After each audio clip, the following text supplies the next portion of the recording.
OK，1992年第50條題目就話喺個 figure 入邊兩個圓形，咁就喺 C 點互相掂住大家。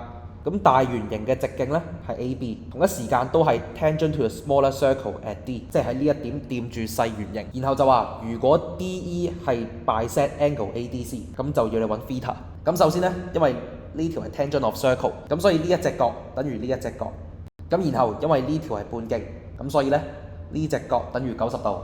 咁所以呢一隻就等於180度減90度再減24度，即係等於66度。咁呢個時候我哋 consider ACD 呢個三角形，咁內角總和等於180度啦。咁所以三隻同一樣嘅角度我哋當係 x，咁 3x 加24度等於180度，咁 3x 等於156度，x 就等於52度。咁呢個時候如果我哋要計 theta 嘅度數呢，咁我哋就只要考慮呢個三角形，然後180度減24度再減 x， 即係52度，再減66度就會計到答案。咁答案就等於38度，所以答案就係 B 啦。